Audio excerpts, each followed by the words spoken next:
Welcome to the Building Bridges for Adults workshop on cults. Merriam-Webster defines a cult as a small religious group that is not part of a larger and more accepted religion and that has beliefs regarded by many people as extreme or dangerous. Have you ever wished for things to be simpler, to just be able to float along without having to make constant decisions? If you've known the safe feeling of being cared for, or if you can understand the wish for some relief from your responsibilities, you can understand the appeal of cults. The promise of a cult is simplicity. Everything is decided, all is provided. It can be complicated to determine whether or not a religious group is a cult. The term cult is used in so many ways and to mean so many different things. The Religious Tolerance website offers the conclusion that the term is essentially meaningless. We will need to clarify how we are using the word in today's workshop. Consider this comment from Leo Pfeffer. If you believe in it, it is a religion, or perhaps the religion. And if you do not care one way or another about it, it is a sect. But if you fear and hate it, it is a cult. This will be our working definition of a cult for this workshop. A religion or sect generally considered to be extremist or false under the guidance of an authoritarian, charismatic leader for whom members exhibit fixed, even religious veneration. Groups that meet this definition tend to have an escalating negative impact on the lives of followers. These groups exhibit many common characteristics. One charismatic leader is the group's sole authority on truth. Only this leader decides or has the right to approve all policies and practices. Members are zealous, protective, and unquestioningly committed to the leader. Members regard the leader's beliefs and practices as truth and law. The leader affirms and enforces this idea. Questioning, doubt, and dissent are discouraged or punished. The group's leadership dictates how members should think, act, and feel. Members require the leader's permission to change jobs, date, marry, or have children. The leader tells members where they can live and how to teach and discipline their children. The group uses public humiliation or punishment, debilitating work, sleep deprivation, or other practices to create groupthink and to suppress individualism and doubt. Criticism or jokes about the leader or group are taken very seriously and likely punished. The group is elitist, claiming special status for itself, its leaders, and its members. The leader and members maintain theirs is the only path to truth and salvation. Cults usually present themselves as religions. The human religious impulse springs from our need for meaning and stability in an ever-changing, mysterious world and our need to connect with others. Cults stem from an unscrupulous willingness to take advantage of human needs, weaknesses, and insecurities.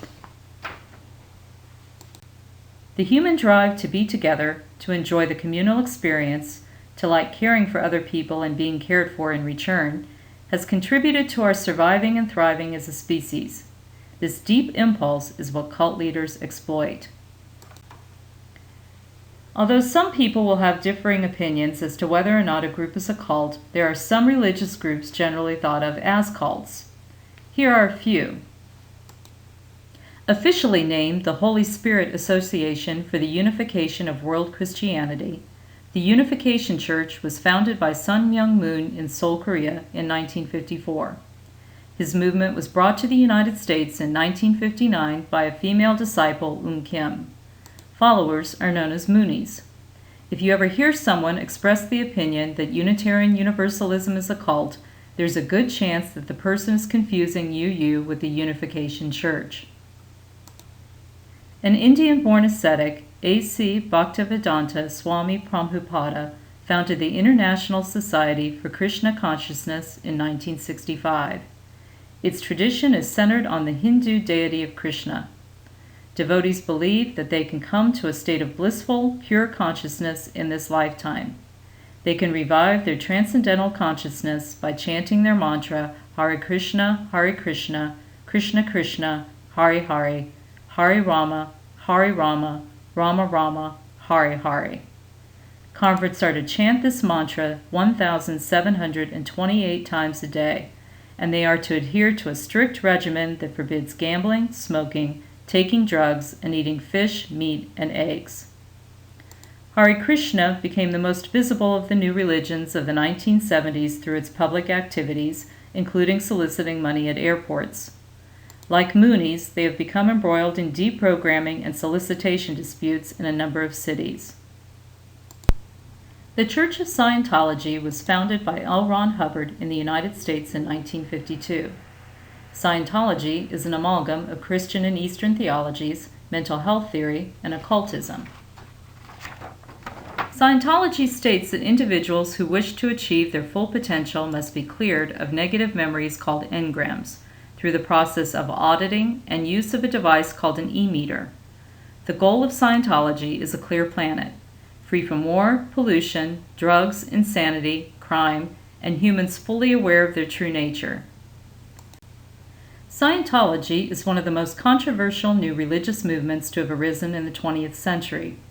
The Church has faced harsh scrutiny for many of its practices, which critics contend include brainwashing and routinely defrauding its members, as well as attacking its critics and perceived enemies with psychological abuse, character assassination, and costly lawsuits. In response, Scientologists have argued that theirs is a genuine religious movement that has been misrepresented, maligned, and persecuted.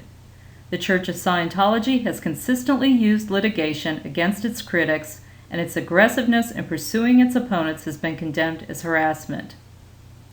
Further controversy has focused on Scientology's belief that souls or thetans reincarnate and have lived on other planets before living on Earth, and that some of the related teachings are not revealed to practitioners until they have paid thousands of dollars to the Church of Scientology.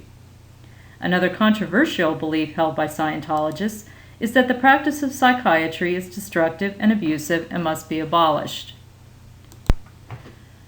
Let's examine one cult in detail, that of Jim Jones and the People's Temple. The Reverend James Jones was a charismatic young man of 24 when he founded the People's Temple in Indianapolis in 1955. He preached racial equality, and amazingly, more than half the People's Temple members were of racial minorities, a level of diversity almost unheard of in the 1950s. The church quickly grew to more than 900 members. Jones preached social awareness too, and the church soon ran a homeless shelter, soup kitchen, food bank, and job placement service. City leaders honored Jones by appointing him to the Indianapolis Human Rights Commission. In 1961, Jones had a vision of a nuclear apocalypse. He told members they needed to move where they would be safe from nuclear attack. Jones and about 140 loyal followers moved to Ukiah, California. Jones became more protective and controlling. He urged members to live communally and pressured them to give their money and homes to the church.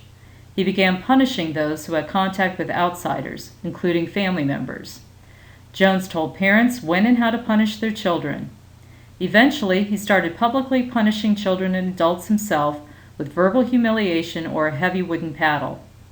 Jones' shift from being kind to controlling was so gradual that the members who were drawn into this oppressive culture were hardly aware of it.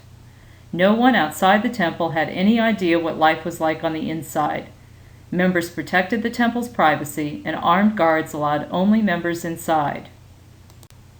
People's Temple was a favorite with California politicians. The temple provided relief for the poor and voted as a bloc however Jones told them to. By 1970, the People's Temple had 3,000 members and attracted 20,000 to Sunday services at its 3 California locations. Life inside the temple grew more intense. Jones told frightened members that the fascist American government wanted to gas African Americans like the Germans gassed the Jews. He assured them the temple was their only protection. Jones punished anyone who disagreed with him. Disagreement was betrayal. He required what he called loyalty tests, involving sleep deprivation and physical pain. Pressure intensified from members to give the church all of their possessions. Jones said the church would always take care of them, but then, if members wanted to leave, they had no money and no place to go, and they were threatened with physical harm. Through all this, Jim Jones still preached love, diversity, acceptance, and a new Eden on earth after the nuclear holocaust he said was inevitable. Members' hope in the new Eden and their trust in Jones kept most of them in the group willingly. Others stayed because they were scared or thought they had no choice or wanted to protect their family. In 1973, the group came under investigation and Jones' paranoia grew. He told members they needed to be ready to commit suicide as a form of protest. Routinely, the entire temple membership practiced mass suicide. They lined up to drink cups of supposedly poisoned fruit drink, then fell down pretending to be dead. Jones dreamed of escaping from prying eyes and interference. The church bought a tract of land in Guyana in South America. A few dozen members moved there and began building their private paradise. They called their little community Jonestown. In 1977, Jones and his closest aides moved to Jonestown. During the next year, more than 900 men, women, and children followed. As more people relocated to Jonestown, reports of problems there increased. Family members in the states grew alarmed, reported human rights abuses, and feared their relatives were being kept against their will. U.S. Congressman Leo Ryan initiated a new investigation. With Jones' permission, Ryan and a news crew arrived in Jonestown on November 17, 1978. Congressman Ryan, the reporters, and a camera crew toured Jonestown and interviewed Jones and others. Several families asked to leave with Ryan's group. Jones agreed to let them go, but a team of People's Temple gunmen attacked the entire group at the airstrip, killing all but a few who fled into the jungle. When the killers returned to Jonestown and reported that Congressman Ryan was dead, Jones immediately announced that the group had no choice. They had to commit revolutionary suicide. Right now. If they did not, all of them would be taken prisoner, mistreated, and brainwashed by the U.S. government. Jones' aides mixed up vats of fruit-flavored drink with real poison this time. Most members drank the mixture willingly. A few escaped by pretending to be dead or hiding. Those who resisted were forcibly killed.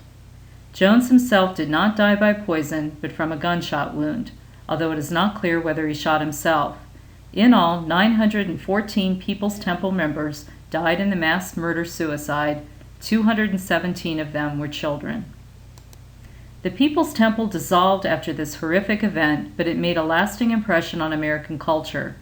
The term drink the Kool-Aid, meaning to completely buy into something or follow a crowd without questioning, comes from the Jonestown tragedy. It is not a phrase to be used lightly. Until the September 11, 2001 attack on the World Trade Center, the Jonestown Massacre, as it is sometimes called, was the largest loss of civilian life in one event outside of natural disasters in American history. Of course, the People's Temple is an extreme case. It is the largest, though not the only, example of a United States cult resulting in suicides. Most cult memberships do not end in death. Cult leaders exhibit many behaviors that are also typical of abusers. Abusers can be hard to identify because at first they can be completely charming. Skilled at gaining people's trust, they often seem approachable, honest, generous, and kind as they ease into people's lives and hearts. Slowly, though, things start to go terribly wrong.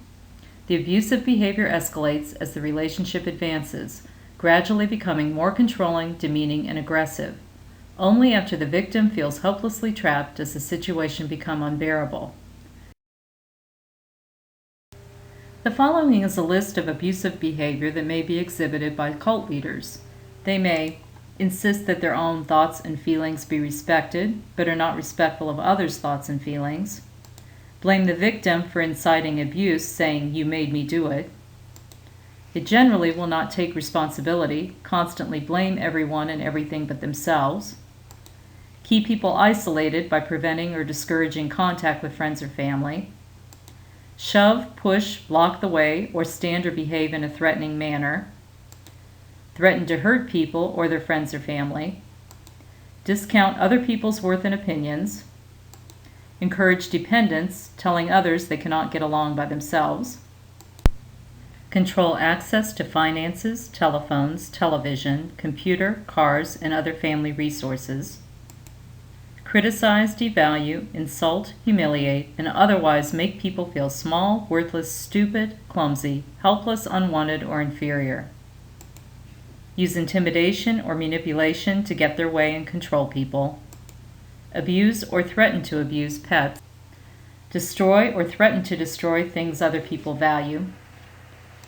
act distrustfully, intruding on privacy, such as barging in or reading mail, withhold conversation or affection to control or punish, exhibit jealousy or make unfounded accusations, have unpredictable outbursts of anger or rage, and may cite authoritative sources to justify their oppressive behavior, such as quoting a religious text to justify physical punishment or to assert their superiority. Abuse can occur in both organizations and personal relationships. Cult leaders can at times be generous, kind, and supportive, and the occasional unpredictable return of loving behavior makes it much harder for cult members to leave. If you know someone involved in an abusive relationship, know that there are places and people who can help. Contact our minister to receive immediate guidance. Thank you for listening to the Building Bridges for Adults workshop on cults. For more information on this topic, please visit our Facebook page.